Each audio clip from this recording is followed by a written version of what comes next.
ជនរងគ្រោះដែលប៉ះចំដ្រូនអត្តឃាតទូស្លាប់3នាក់ឪពុកម្ដាយនិងកូនត្រូវបានថៃបញ្ជាអត្តសញ្ញាណហើយ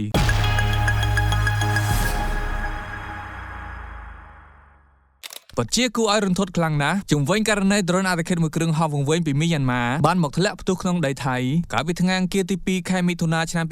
2026ហូរចិត្តត្រង់ថាជនរងគ្រោះគឺជាគ្រួសារពលករចំណាក់ស្រុកទៅវិញយោងតាមការចុះផ្សាយដោយទីភ្នាក់ងារសារព័ត៌មាន AFP លោក Anison Donkon ជាមេប៉ូលីសក្នុងស្រុក Phop Phra ខេត្តថាកនៅជាប់តំបន់ព្រំដែនមីយ៉ាន់ម៉ាដែលមានការប្រយុទ្ធគ្នាយ៉ាងស្វិតស្វាញបានបញ្ជាក់កាលពីថ្ងៃពុធថាមនុស្ស3នាក់ដែលបានស្លាប់ឪពុកម្ដាយនិងកូនប្រុសរួមទាំងអ្នករបួសធ្ងន់2នាក់ទៀតគឺសុទ្ធតែជាជនជាតិមីយ៉ាន់ម៉ាមិនមែនជាពលរដ្ឋថៃឡើយដើមចំនៃហេតុការណ៍របាយការណ៍បានឲ្យដឹងថាដ្រូនសម្រាប់មនុស្សនេះបានហោះមកធ្លាក់ក្បែរដើមឈើក្នុងចំការម្ទេសមួយកន្លែងប៉ុន្តែវាមិនទាន់ផ្ទុះភ្លាមៗនោះទេជាអកុសលដោយសារការចង់ដឹងចង់ឃើញជនរងគ្រោះដែលជាគ្រួសារពលករខាងលើក៏បាននាំគ្នាទៅមើលរួចយកដៃទៅប៉ះចំក៏បង្កជាការផ្ទុះឡើងយ៉ាងកំរោលសម្រាប់មនុស្ស3នាក់ភ្លាមៗនៅនឹងកន្លែងតែម្ដងគិតមកទល់ពេលនេះភាគីរដ្ឋាភិបាលឬកងកម្លាំងប្រឆាំងមីយ៉ាន់ម៉ានៅមិនទាន់ចេញមុខមកបកស្រាយឬទទួលខុសត្រូវលើបច្ចេកទេសករណីដ្រូនវង្វេងដីនេះនៅឡើយទេសូមចុច follow និងពាក្យតាមដានដើម្បីទទួលបានព័ត៌មានថ្មីទៀត